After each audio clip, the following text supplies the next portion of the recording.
Bom, gente, então, essa aula é sobre tempo de tratamento de infecções bacterianas.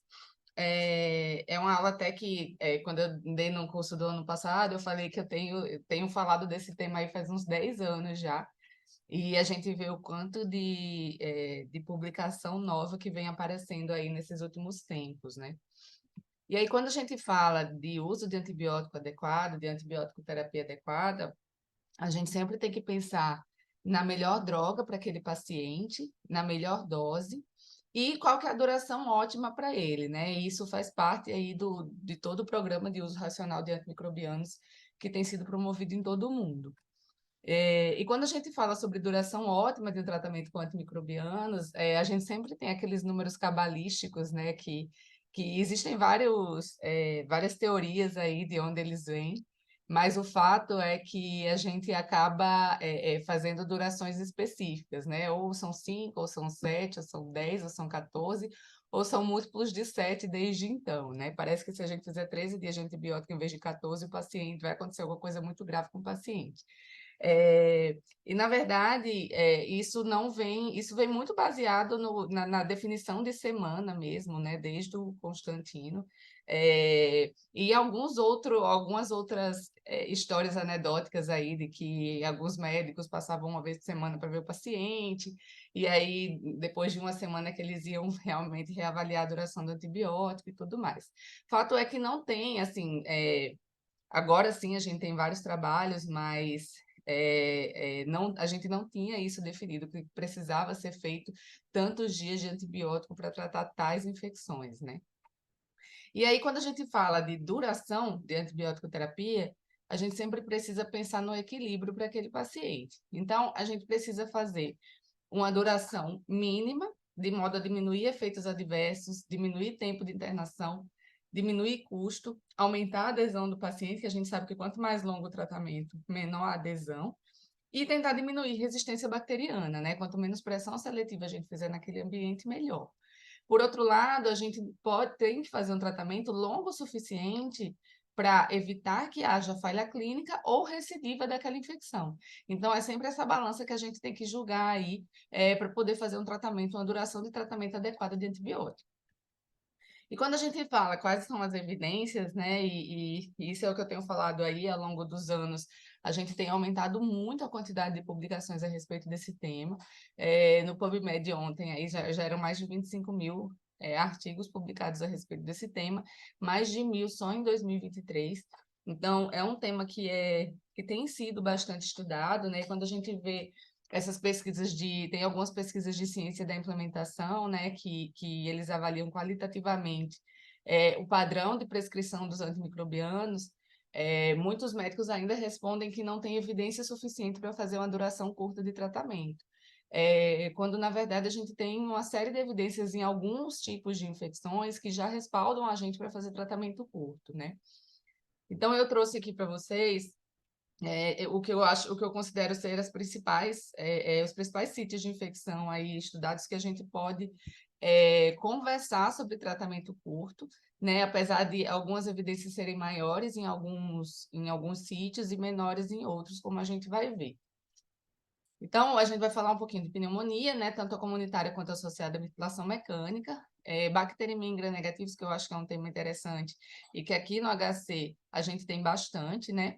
E infecção urinária, que também eu acho que é uma coisa muito que a gente pega muito comumente como médico.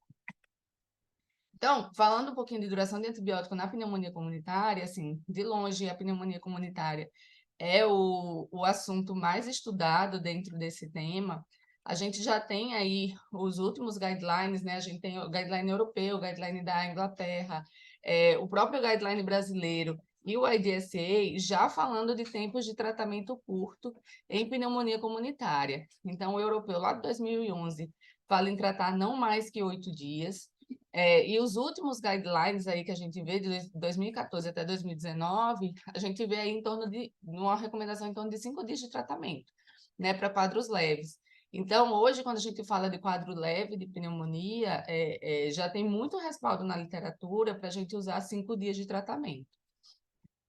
E aí, isso é baseado em diversos estudos, né? A gente tem aqui essa meta-análise de 2018, que avalia 21 estudos, sendo 19 deles randomizados, com quase 5.000 pacientes, né? 10 deles duplos cegos, então, assim, alguns estudos aí de alta qualidade, que avaliam aí o tempo de tratamento, né? Comparam a terapia curta, menor ou igual a 6 dias, com a terapia longa, que eles consideram que é maior ou igual a 7 dias. Vejam que maior ou igual a 7 dias já é uma terapia longa, quando na verdade às vezes a gente faz 10, 14 dias aí para pneumonia comunitária, né? E aí eles não encontram diferença nessa meta-análise quando eles comparam esses desfechos aqui. Então, quando eles falam de cura clínica recidiva, eles não acham diferença. E uma coisa interessante dessa meta-análise é que eles acharam um maior número de eventos adversos para a terapia longa e acharam uma maior mortalidade para a terapia longa também. Então, talvez haja até benefício em fazer a terapia curta e não só ausência de diferença, né? Não só que não tenha diferença na cura clínica, mas talvez haja até um benefício da gente fazer uma terapia curta, ao invés de uma terapia longa para tratamento de pneumonia comunitária. E aí, mais recentemente, né, depois dessa meta-análise, saíram alguns estudos aí ainda.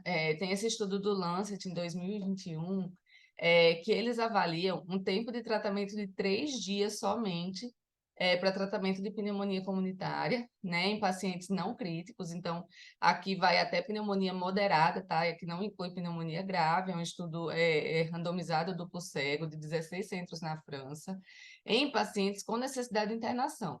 Então, apesar de não ser uma pneumonia grave, ainda são pacientes que ficaram internados, né? E esse estudo avalia como desfecho primário a cura clínica em 15 dias. Isso eles consideram esses parâmetros aqui: o paciente afebril com melhora clínica e sem necessidade de antibiótico. Atenção, porque a maioria desses trabalhos exclui pneumonia complicada. Então, pacientes com abscessos, derrames pleurais extensos, infecções respiratórias crônicas, imunossupressão. Nesse caso aqui desse trabalho, infecção relacionada à assistência à saúde foi excluída. A suspeita de pneumonia aspirativa, legionelose ou outros micro-organismos intracelulares, que aqui seriam clamídia e micoplasma, foram excluídos desses trabalhos, tá? E aqui a gente vê que não teve diferença quando a gente compara um tratamento de 3 dias versus um tratamento mais longo, né? E aí, na verdade, depois de 3 dias, quando o paciente estava melhor, eles já davam o placebo ou continuavam a antibiótico terapia. E aí, nesse trabalho, eles não mostraram diferença entre fazer 3 dias versus fazer mais dias de tratamento para pneumonia moderada.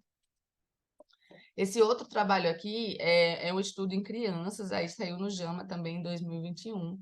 É um ensaio clínico fatorial. Então, eles pegaram 2.600 pacientes e randomizaram 824, e eles dividiram em 4 grupos aí.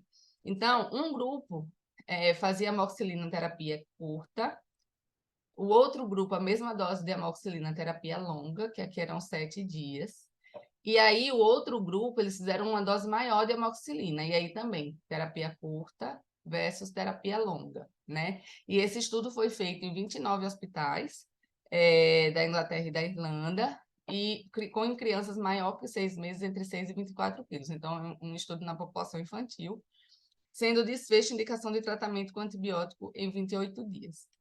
Então, esse trabalho também não demonstrou diferença entre os grupos, tanto no grupo de baixa dose quanto no de alta dose. E quando a gente compara só as durações, também não teve diferença entre usar 3 dias e usar 7 dias, né? Esses pacientes também eram pacientes com quadro um pouco mais leve de pneumonia, porque ou eram pacientes que tiveram alta da sala de emergência, ou eram pacientes que ficaram 2 dias internados. Então, no terceiro dia, quando eles estavam afebris, aí eles recebiam o placebo ou continuavam recebendo a amoxicilina, tá? Mas aí já há uma segurança para a gente de que a gente pode fazer tratamento mais curto nesses casos de pneumonia leve mesmo. E aí aqui saiu uma outra meta-análise, aqui já de 2023, já do CIRI de 2023, falando justamente sobre essa população pediátrica, né? E essa meta-análise incluiu 4 estudos randomizados, 1.500 crianças com mais de 6 meses, justamente comparando esses períodos de terapia aí, de 3 a 5 dias versus 7 a 10 dias, no caso de tratamentos ambulatoriais. E aí o desfecho dessa meta-análise foi falha de tratamento, que seria ou necessidade de retratamento ou hospitalização em 1 mês. Então, aqui são os desfechos. Aqui a gente vê a necessidade de retratamento, no B a gente vê a necessidade de hospitalização, e no C aqui o desfecho combinado, que seria a definição deles de falha de tratamento, mostrando que também não teve diferença entre a terapia curta e a terapia longa para tratamento de pneumonia comunitária. Aqui, eventos adversos, né, que eles mostram que também não teve diferença. Então, aqui, eventos adversos, qualquer evento adverso relacionado a antibiótico, e aqui, eventos adversos graves relacionados a antibiótico. Então, também aqui, sem diferença nos tempos de duração. Então, só falando um pouquinho de pneumonia comunitária, a gente tem bastante evidência aí de que a gente pode fazer um tratamento curto. Quando a gente fala de pneumonia associada à ventilação mecânica, a gente também tem guideline já, que é o guideline do IDSA, né, da Sociedade Americana, que fala em 7 dias de tratamento para pneumonia associada à ventilação mecânica. E quando a gente fala do guideline europeu, eles também sugerem aí 7 a 8 dias de tratamento para a pneumonia associada à ventilação mecânica. Para a PAV, a gente tem menos estudos, aí a gente tem, não tem tantos estudos recentes também. A maioria desses dados é baseado principalmente em 2 trabalhos. Esse aqui é um trabalho clássico do JAMA, de 2003, que é um randomizado duplo cego de 51 UTIs francesas. E aí, esse trabalho aqui, ele avalia 401 pacientes com PAV diagnosticada com cultura quantitativa de lavado. O desfecho desse trabalho: mortalidade por qualquer causa, recorrência pulmonar, microbiologicamente documentada e dias livres de antibiótico. Então, aqui, ó, eles mostram que não há diferença entre o regime de 8 dias versus 15 dias para tratamento de PAV. Não me perguntem porque eles não fazem 7 vezes 14, porque a gente sempre trata 7 vezes 14, né? E aí os trabalhos todos de PAV colocam 8 versus 15 dias. O fato é que eles não mostram diferença, e quando a gente vai ver os desfechos aqui, a gente vê que o tratamento curto tem mais dias livres de antibiótico. E uma coisa que chama atenção nesse trabalho, até os guidelines antes comentavam muito isso, é que o grupo de tratamento curto teve mais recorrência de infecção pulmonar. E isso aconteceu no grupo dos bacilos gram-negativos não fermentadores, ou seja, pseudomonas, né? Principalmente. E aí, muitos guidelines antes falavam muito assim, que quando for pseudomonas tem que tratar 14 dias. Depois, essa recomendação foi meio que desaparecendo dos guidelines, mas sem tantas novas evidências que justificassem isso. Na verdade, se considerou muito mais os desfechos duros, né, de mortalidade em 28 dias e cura clínica e tudo mais, para recomendar aí 7 a 8 dias de tratamento independente do agente. Quando a gente vê, tem esse outro estudo aqui que é parecido, né? A gente compara também 8 versus 15 dias de antibiótico para pneumonia associada à ventilação mecânica. E aqui mostra também, ó, sem diferença na cura clínica, e aí dias livres de antibiótico maior no grupo de 8 dias de tratamento, no grupo curto, e aqui esse grupo de 8 dias teve um pouco mais de infecções secundárias aqui. Então, a gente vê aí 8 dias, no grupo de 8 dias, 35% de infecções secundárias, enquanto no grupo de 15 dias teve 19% de infecções secundárias. E aí tem essa meta-análise da Cochrane mostrando justamente essa comparação entre terapia curta e terapia longa para tratamento de PAV. E aí são basicamente aqueles trabalhos que eu mostrei, né, principalmente, mas quando a gente olha aqui, ó, mortalidade em 28 dias, a gente realmente não tem diferença.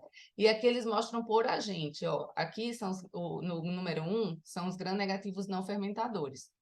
No número 2 é o MRSA, né, o Staphylococcus resistente à meticilina. Aqui é quando não é nenhum desses 2 agentes. E no 4 é organismo não especificado. E quando a gente coloca todos os agentes, a gente também não vê diferença na mortalidade de 28 dias. Quando a gente coloca a recorrência, então, como eu já tenho mostrado para vocês, né, aquele artigo que eu mostrei chama atenção aqui para uma maior recorrência na terapia curta em bacilos gram-negativos não fermentadores. Quando a gente olha MRSA, os outros agentes, a gente não encontra essa diferença na recorrência, então, isso acontece basicamente para pseudomonas. E dias livres de antibiótico, que é um desfecho super importante aí nesse caso, o dias livres de antibiótico é maior na terapia curta. Então, a gente deixa o paciente mais tempo livre de antibiótico e isso talvez justificasse mesmo a gente ter recorrência, porque naqueles pacientes que a gente tem recorrência, a gente vai usar antibiótico de novo, mas ainda assim o saldo total é que a gente tem mais dias livres de antibiótico. Então, depois disso, assim, 2022, aqui bem recentemente, apareceu esse artigo que era justamente para comparar o 8 versus 15 dias de antibiótico terapia para pseudomonas na pneumonia associada à ventilação mecânica, que é justamente a dúvida que ainda fica, né? Porque a gente ainda tem aqueles trabalhos mostrando maior recorrência em pseudomonas. Eles tentaram colocar aqui os pacientes com PAV que tinham cultura positiva para pseudomonas aeruginosa, né? Excluíram aí gestação, imunossupressão, né? Colonização prévia por pseudomonas, e o desfecho seria mortalidade e recorrência na UTI. Porém, esse estudo foi interrompido com 24 meses devido à baixa taxa de inclusão, e eles não conseguiram atingir a margem de não inferioridade, então eles não conseguiram demonstrar que para pseudomonas era equivalente você fazer terapia de 8 dias versus 15 dias. Então, a gente ainda permanece com essa dúvida na PAV em relação a pseudomonas. E aí, a procalcitonina, né? Como é que a procalcitonina pode ajudar a gente nisso? Alguns guidelines falam um pouco da procalcitonina. A gente tem aqui no HC para alguns cenários específicos, né? Depois do Covid, a gente começou a utilizar. E como que a gente pode utilizar esse marcador? Então, a gente tem alguns estudos aí também falando da procalcitonina para poder guiar tratamento com antibiótico. Essa aqui é uma meta-análise do Lancet de 2018. Mais de 26, com 26 ensaios clínicos randomizados, né? Mais de 6 mil pacientes, que avaliam mortalidade em 30 dias, falha de tratamento, uso de antibiótico, tempo de internação e eventos adversos. E aí, o que a gente vê é que realmente nessas meta-análises, nessa época, havia uma diferença aí de mortalidade entre você usar a procalcitonina para guiar tratamento ou não usar, e na falha de tratamento também. Lembrando que, como o N é muito grande, né, uma porcentagem pequena aí já faz uma diferença estatisticamente significante. Então, aqui, ó, 9 vezes 10%, né? Se você parar para pensar, é 1% de diferença em mortalidade. Mas, de fato, a procalcitonina reduz aqui, ó, os eventos adversos relacionados ao uso de antibiótico e a falha de tratamento também, tá? E aí, a dúvida que se tinha em relação à procalcitonina é o seguinte: os guidelines, geralmente, de pneumonia, né, a maioria dos estudos que a gente tem em procalcitonina é para tratamento de pneumonia. Os guidelines recomendam usar a procalcitonina para interromper o tratamento e não para iniciar ou não o tratamento. Mas, depois que saíram esses trabalhos de terapia curta, ficou-se a dúvida se ainda com a terapia curta valia a pena a gente usar procalcitonina ou não para guiar um tratamento com antimicrobianos. E esse trabalho do New England tentou responder isso. Então, eles pegaram aí 14 hospitais americanos que tinham alta adesão à recomendação do JCI. O que isso quer dizer, né? Que eles já faziam a terapia curta, né? Eles já tinham aí uma boa evidência de que a terapia curta era possível de ser feita para pneumonia comunitária e eles já faziam isso, né? Então, eles pegaram adultos com quadro respiratório, que o clínico tinha dúvidas sobre a necessidade de antibiótico ou não, e aí eles dividiram, né? Um grupo para ser guiado pela procalcitonina, outro grupo de controle. A adesão a isso foi de 72%, tá? Então, quer dizer, às vezes você pega uma procalcitonina baixa e mesmo assim você não suspende antibiótico, isso acontece muito na nossa prática, né? Ou às vezes a procalcitonina é alta, mas você tem convicção de que aquilo não é infeccioso e você tira antibiótico. Então, uma adesão aí de 73%. E aí eles avaliaram aí os pacientes em 6 a 24 horas, 3 dias, 5 dias e 7 dias, avaliaram exposição a antibiótico e eventos adversos. E aí, ó, vejam que foi mais ou menos semelhante os dias de antibiótico, né, entre os dois grupos, que como eu falei, né, era um grupo que já tinha alta adesão aí às evidências, né, às recomendações que já existiam para tratamento curto de pneumonia. Então, vejam que não teve diferença, aqui a gente teve 4,2 dias num grupo, 4,3 dias num outro grupo. 20% dos pacientes tinham pneumonia de fato, né? Lembra que isso era quadro respiratório agudo, então não necessariamente todo mundo tinha pneumonia, tá? Então, nesse caso, quando a gente já faz terapias curtas de rotina, A procalcitonina não é tão interessante assim, ela não vai fazer tanta diferença, porque nessa época aí que ela vai fazer diferença, a gente já suspendeu o tratamento. Ah, tá bom, obrigada. Aí, ó, só concluindo, sobre pneumonia, a gente já tem evidência aí de fazer 3 dias para pneumonia da comunidade. Lembrando, né, gente, esses 3 dias, apesar das evidências, a gente na prática clínica ainda é muito receoso de fazer isso, então a gente considera isso mais para quadros leves ou pacientes que estão super estáveis, né? 8 dias para PAV já é a recomendação dos guidelines, não tem diferença na cura clínica, menor eventos adversos e menor resistência, possivelmente. E a procalcitonina, quando a gente faz já terapia curta, talvez ela não seja tão útil. Mas em cenários em que a gente não tem tanta adesão a protocolos, ou seja, que as pessoas fazem normalmente terapias mais longas, ou quando o paciente não tem uma resposta rápida, né? Quando aquele paciente demora a responder ao tratamento com antibiótico, ou em populações especiais, como é o caso dos imunossuprimidos, que são frequentemente excluídos desses trabalhos, talvez valha a pena a gente usar para suspensão de tratamento, né? Lembrando que as pneumonias complicadas foram excluídas desse trabalho. Então, a gente, quando tem pneumonia necrotizante, abscesso pulmonar, bactérias Motier frequentemente não foram inclusos aqui, a gente ainda não sabe se realmente a gente pode fazer terapia curta para esses casos, né? Principalmente considerando que em bactérias Motier, em cenários de bactéria Motier, a gente usa antibióticos que não são tão potentes, né? A gente que não tem uma penetração pulmonar tão boa e que não tem uma eficácia terapêutica tão boa.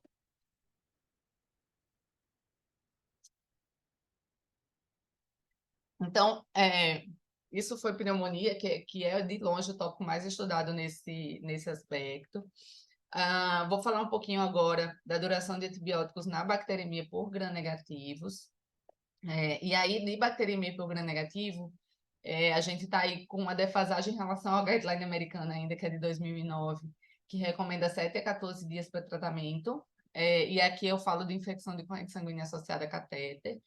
E quando eu falo de guideline mais recente, a gente tem um guideline espanhol aqui que é de 2018, que fala em pelo menos 7 dias de tratamento, né, para infecção de corrente sanguínea associada a catéter.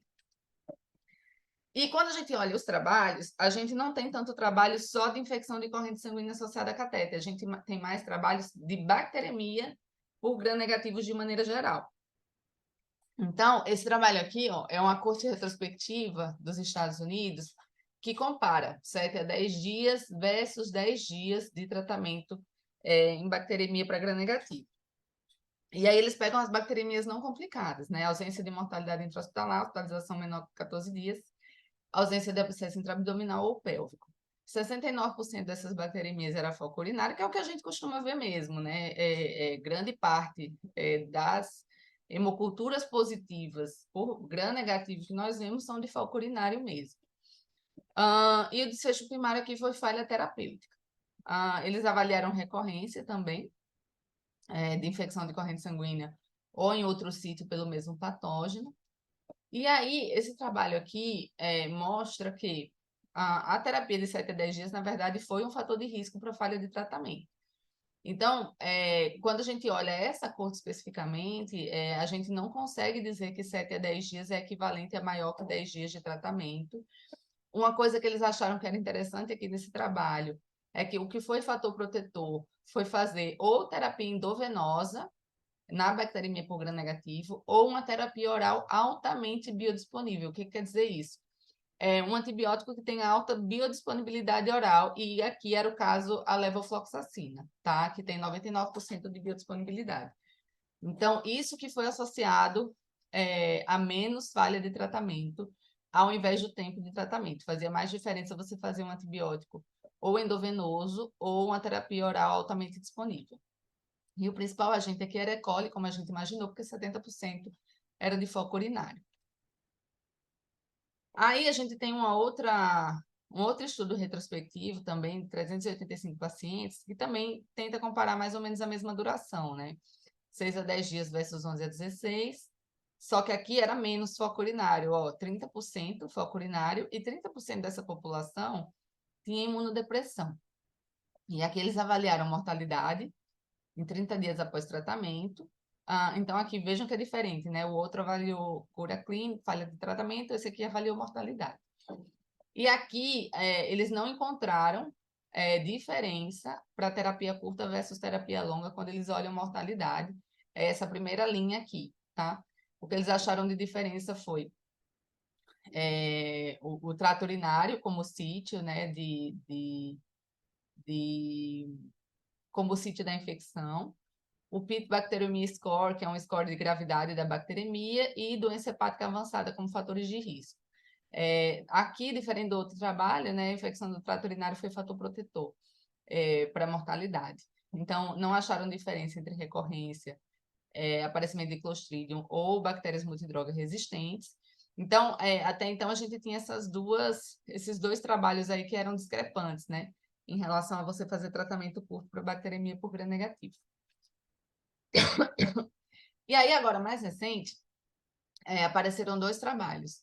Acho que um no JAMA e um no CID. Esse aqui do JAMA eu acho bem interessante, porque ele usa a PCR para poder guiar tratamento com antibiótico, que é uma coisa que a gente faz muito na prática, né? Então, eles pegam aí, ó, 3 grupos, esses 170 pacientes com PCR guiado, então o tempo de tratamento é guiado pela redução da PCR, quando tem 75% de redução, eles suspendem.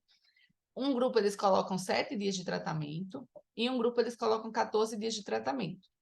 E o desfecho seria falha clínica em 30 dias, né? A falha clínica poderia ser definida como recorrência, complicação, reinício de terapia ou óbito. E aí, ó, vejam aqui, ó, o grupo guiado pela proteína C reativa suspende tratamento com mais ou menos 7 dias. Então, ele é mais ou menos equivalente a esse grupo aqui de 7 dias de tratamento, tá? Isso aqui eles incluem os pacientes que tinham bacteremia por gram negativo e que no D5 estavam sem febre, tá? E aí eles mostram, ó, que não tem diferença, eles atingem a margem não atingem a margem de não inferioridade aqui.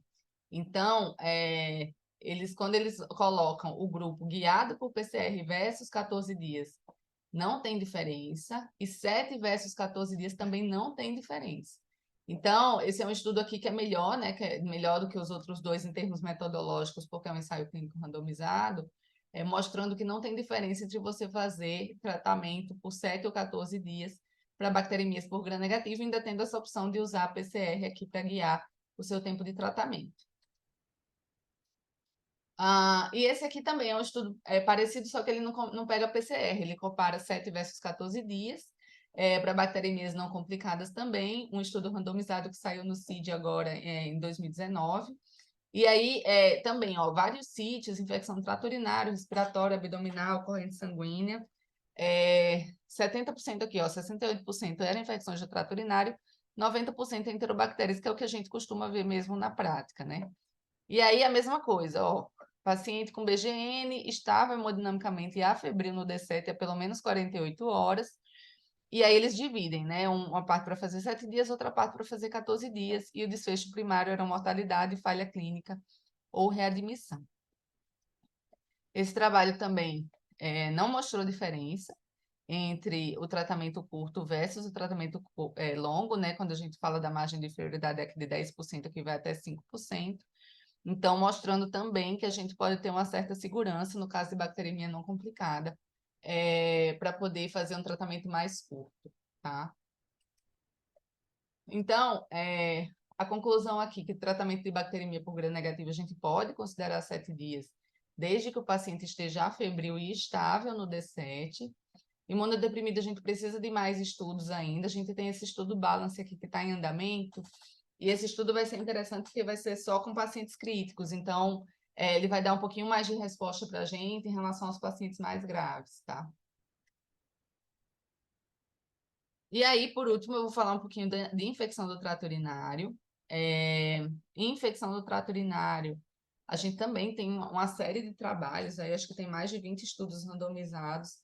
Esse aqui é um trabalho clássico do Lancet, que eu acho que serviu para mudar a conduta de vários especialistas aí na prática clínica. Então, ele avaliou cipro por 7 dias versus 14 dias para tratamento de pielonefrite. Até então, a gente tinha um entendimento de que pielonefrite a gente precisava tratar por 2 semanas, né? Precisava tratar por 14 dias, e acho que esse trabalho foi um marco nesse sentido. Então, foi um estudo aí com mulheres, né, que tinham febre, mais os sintomas de infecção urinária, e elas faziam cipro 500 miligramas 2 vezes ao dia na primeira semana, e depois randomizava para continuar cipro ou placebo, lembrando que esse tratamento podia ser via oral também. Então, elas podiam receber um tratamento endovenoso logo nos primeiros dias e depois fazer esse tratamento via oral, né? E aí, quando a gente olha a eficácia de curto prazo, né? A gente não via diferença de cura e de falha clínica aqui no 7 versus 14 dias.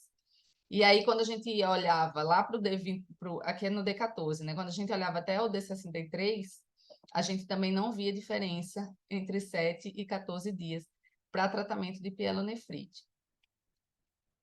E aí, depois disso, surgiu uma meta-análise, aqui comparando justamente essas duas durações, né, 7 dias versus tratamento mais longo, também mostrando que não havia diferença de falha clínica no final do tratamento, com 10 a 14 dias, para tratamento de pielonefrite.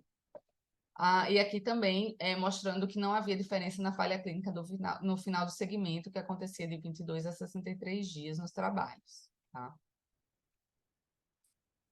Uma coisa interessante é que esses trabalhos todos, a maioria deles, na verdade, foi feito com quinolonas.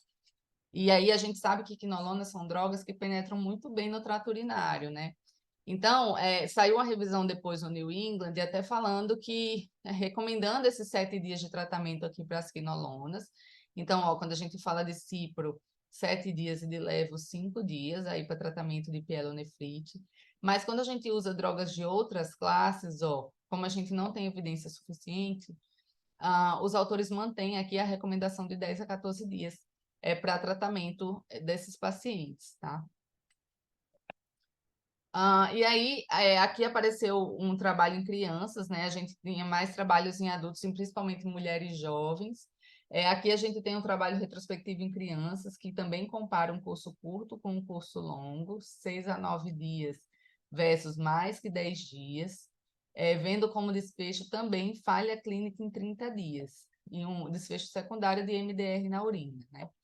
E aqui, ó, a gente não encontra diferença na falha clínica, então a gente coloca aqui, ó, 11,2 versus 9,4%, sem diferença estatisticamente significante, e sem diferença também na aquisição de bactérias multidroga resistentes, tá? 40 versus 64%. Então, e aqui as drogas que eram usadas, né? Então, aqui, ó, no caso de crianças, muito mais cefalosporinas de primeira e terceira geração e Bactrim do que fluoroquinolonas.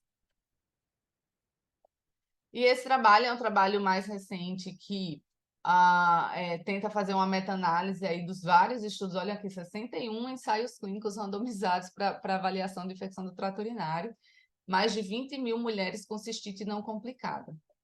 E o desfecho primário aqui, resposta clínica, e desfecho secundário, resposta microbiológica. Isso aqui eles chamam de network meta-análise, que eles vão fazendo múltiplas comparações entre os grupos aí para poder tentar fazer uma definição. Então, eles colocam todos os trabalhos que vêm 3 dias versus 1 dia para cefalosporinas, para fluoroquinolona de segunda geração, fluoroquinolona de terceira geração, fluoroquinolona de quarta geração. Então, aqui o nível de evidência e aqui o resultado, né? Se tem diferença ou não desses tratamentos. E aqui, ó, o que eles mostram para fluoroquinolona terceira e quarta geração, eles não veem diferença entre você fazer dose única para cistite ou 3 dias. Então, aqui, quais são as quinolonas, né? A quarta geração é a moxifloxacina, o Avalox, né? Quando a gente fala de segunda geração, a gente tem cipro, ofloxa, nitrofurantoína. E quando a gente fala de terceira geração, alguns autores colocam a levo aqui e outros colocam a levo aqui na segunda geração. Então, quando a gente fala de de fluoroquinolonas, desculpa, de terceira e quarta geração, em tese a gente pode fazer dose única para tratamento de cistite, né? Quando a gente fala, isso aqui, a nitrofurantoína, 5 versus 3 dias, a gente não tem diferença, mas é uma evidência baixa. Aqui a pivemicilina, nem vou falar porque a gente não tem aqui no Brasil. E aqui o Bactrim, né? 3 dias versus dose única. aqui melhor fazer 3 dias de Bactrim do que dose única. E dos beta-lactâmicos, a gente tem comparação aqui também, ó. Ceftriaxona, no caso, né? Cefalosporina de terceira geração. 3 dias versus dose única, 7 dias versus dose única e 3 dias versus dose única. E apesar deles não acharem diferença, eles comentam que a qualidade da evidência é muito baixa. Então, na verdade, a gente tem a melhor evidência para tratamento curto ainda em fluoroquinolonas mesmo, né? E esse aqui é um trabalho em homens, né, que a gente vê muito dificilmente também, em homens com sintoma de infecção do trato urinário, mas que estão afebris, é um trabalho de estudos ambulatoriais, que eles também fazem isso, né, eles comparam aí tratamento em 7 versus 14 dias, e também não acham diferença aí, no caso de homens que estão sendo tratados ambulatorialmente e têm sintomas de infecção urinária. No caso desse trabalho, eles colocam cipro ou Bactrim como opções terapêuticas aí para esses pacientes.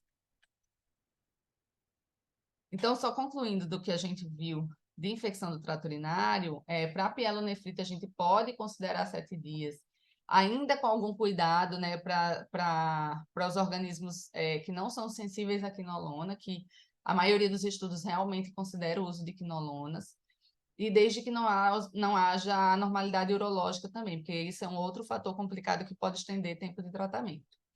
Na cistite, a gente ainda precisa considerar 3 dias para a maioria das classes de antimicrobianos, com exceção das quinolonas de terceira e quarta geração, que a gente pode fazer dose única, né?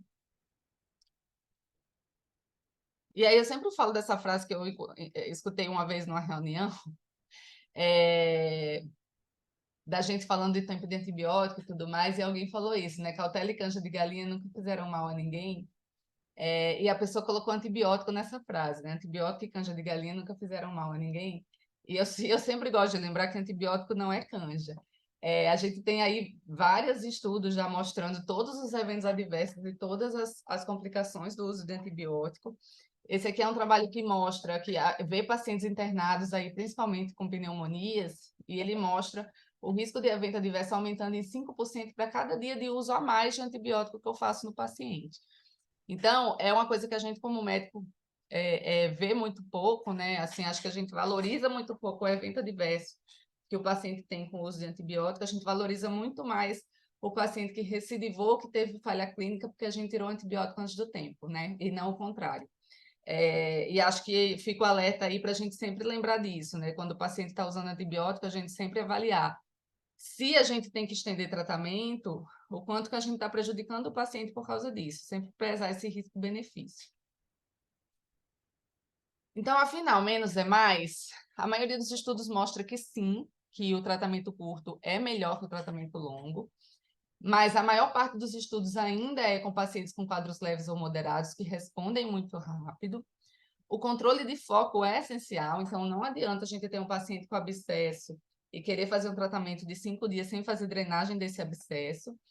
E os dados ainda são poucos, apesar de cada vez maiores, em pacientes com MDR e imunodeprimidos, né? A gente permanece com terapias longas aí para algumas infecções como endocardite, osteomielite, tromboflebite e abscesso sem drenagem, como eu já falei. E para a maioria dos pacientes, gente, a gente pode tentar substituir um tempo de tratamento fixo pela abordagem individualizada, né? Olhar se esse paciente respondeu rápido, se já melhorou da febre, se já melhorou os marcadores inflamatórios. Esse é um guia que é muito mais importante para a gente do que o tempo de antibiótico propriamente dito. É isso, gente. Obrigada. Stop, né? Aqui do seu ladinho. Manu, obrigado pela aula. Excelente, maravilhoso. Acho que a gente precisa discutir muito mais esse tema, porque é algo que a gente faz diariamente. Nós, nos nossos residentes da clínica médica, na enfermaria, os pacientes, muitos precisam de antibiótico, então esse é um tema fundamental.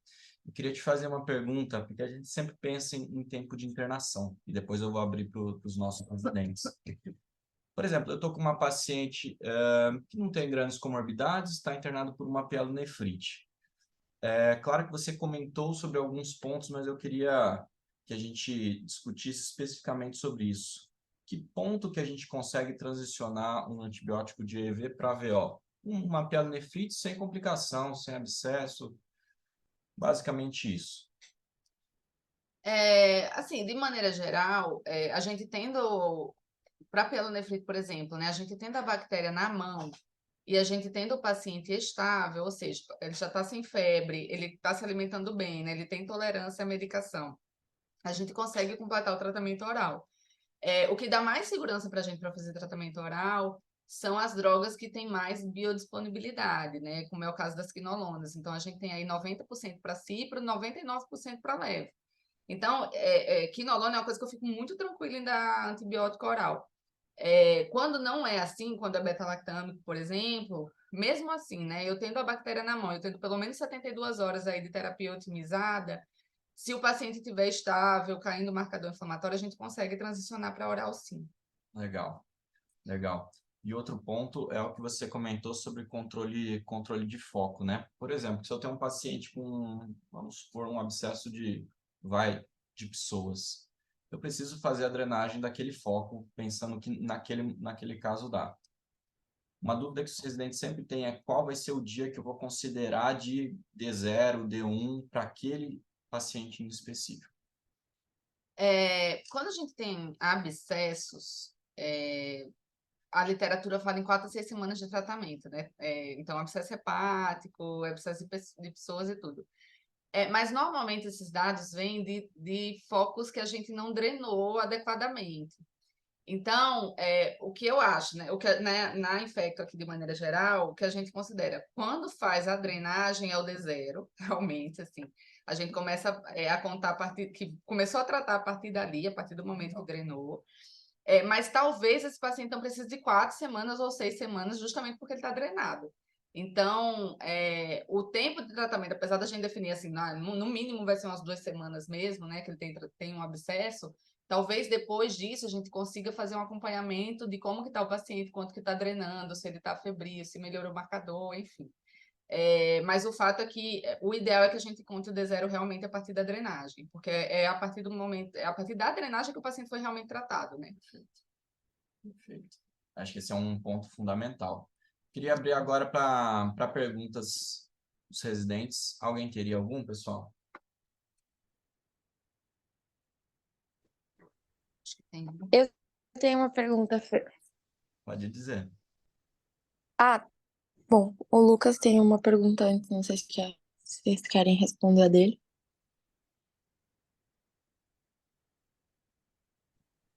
Oi, Fê, tudo bem? Bom dia, professor. Eu tinha colocado no chat aí uma pergunta. É o seguinte, primeiro, obrigado pela aula, muito boa. A gente estava vendo sobre cistite, né? Que a maior parte das vezes o tratamento vai ser aí em 3 dias e um dia para as quinolonas. Mas a fosfomicina ainda tem lugar dela na prática clínica, de um dia e tudo mais? E qual é o contexto que a gente usa essa droga? Obrigado, viu? Obrigada, Lucas, pela pergunta, muito boa. Fosfomicina é uma droga ótima para tratamento de cistite, é uma droga que faz uma concentração super boa, né, no trato urinário inferior. E o esquema dela de tratamento é para ser usado em dose única mesmo. Ela é uma droga excelente para esse foco. E na prática, assim, tem super lugar para ela ainda, com certeza. E nós, como infecto, eu até falei, eu costumo muito falar isso, porque é muito fácil usar, né? E é uma droga muito boa. Mas a gente, como infecto, tenta poupar um pouco o uso da fosfomicina, porque ela é uma opção terapêutica para bactérias multidroga resistentes, quando eu falo de infecção do trato urinário. Então, se eu tenho aqueles pacientes com itu de repetição, que tem uma colonização por KPC e tem um itu por KPC, a única opção ambulatorial que eu tenho é fosfomicina muitas vezes, assim, porque pelo fato dela não ter sido tão usada, muitas vezes essas bactérias multi-R preservam a sensibilidade para fosfomicina. Então, em pacientes que têm mais fator de risco, em pacientes que são mais complicados, a gente procura não usar pensando nisso, sabe? Pensando numa opção terapêutica para o futuro. Porque senão, quando eu tenho uma KPC, quando eu tenho uma Klebsiella-Biel, a única opção que eu vou ter vai ser internar o paciente para fazer o tratamento de uma cistite, né? Que é algo que é muito mórbido, né? O internar o paciente só para fazer o tratamento de uma cistite. Então, a gente com os infectos, a gente tem procurado preservar um pouco mais a fosfomicina nesse sentido, mas é uma droga ótima para tratamento de cistite, ela pode ser usada em dose única. A situação que a gente não usa fosfomicina em dose única é quando a gente realmente tem uma infecção por MUTI-R que é de difícil controle. E aí a gente faz outros esquemas, né? A gente faz aí 3 vezes por semana, 3 gramas, 3 dias, mas a posologia inicial dela seria 3 gramas dose única mesmo. Entendi, muito obrigado, viu? E até E obrigado, aproveitar Letícia, por ver minha pergunta aí.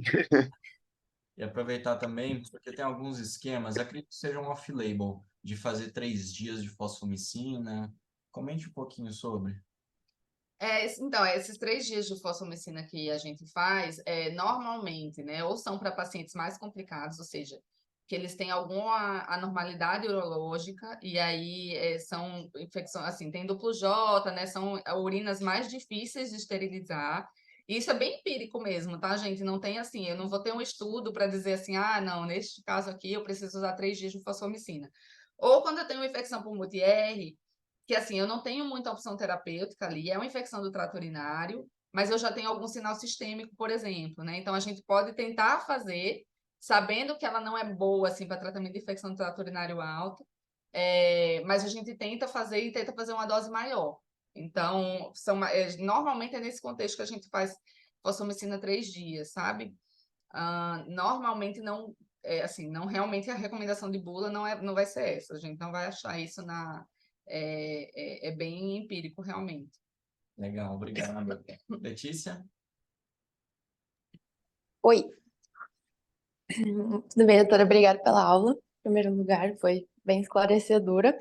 Eu fiquei com uma dúvida que, na verdade, é uma coisa que eu carrego desde a época da faculdade. Eu sou preceptora da clínica, a minha formação não foi aqui. Fiz a faculdade no Rio Grande do Sul e a residência, o R1 e R2 lá também. E lá, até alguns, agora R2, já fazem piada comigo, que quinolona e cefalosporina de terceira são artigos proibidos, assim. Tem muito a cultura de serem indutores de resistência em gram-negativo, favorecerem o aparecimento de SBL, e a gente realmente, tipo, não usa. Não existe usar ceftriaxona no hospital, não existe usar quinolona no hospital. E eu queria saber que aqui eu vejo que a prática é muito diferente. Enfim, qual é a evidência diferente em relação a isso e por que que aqui se tem menos medo? É cultura mesmo, tá? Mas eu realmente, eu tive residente do Rio Grande do Sul que falou a mesma coisa. Cara, quinolona é impossível você usar lá. Impossível. E eu acho que, assim, eles estão muito mais certos que nós, tá? Se você parar para pensar, saíram vários alertas nos últimos anos do uso de quinolonas. O FDA soltou, assim, ó, não, é uma droga, assim, que não é a primeira opção para você usar.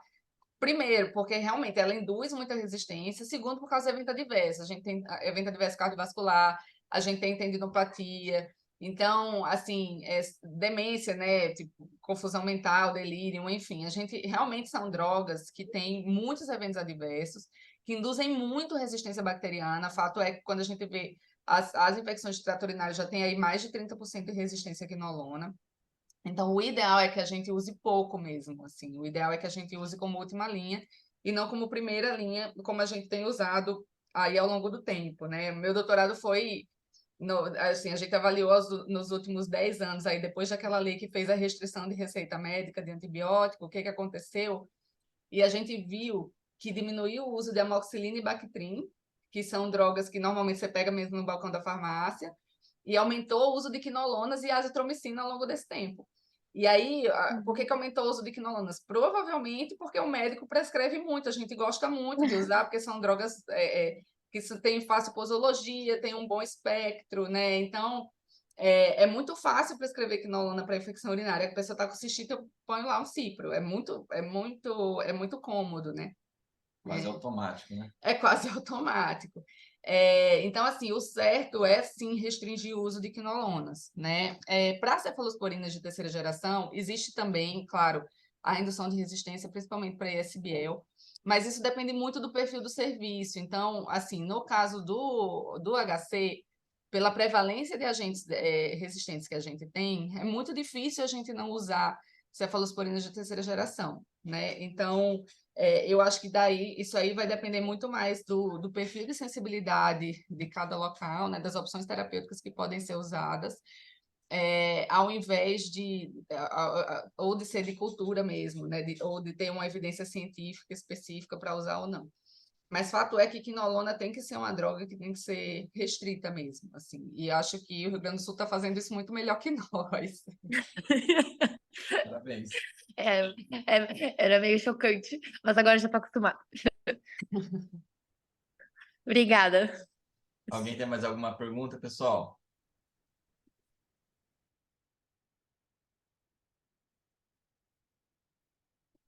Então, legal. Agradecer mais uma vez a sua presença, Malu. Obrigada a vocês pelo convite. Eu fico à disposição, tá, gente? Tem meu e-mail no final da apresentação. Legal. Bom dia para todo mundo. Tchau, tchau. Bom dia.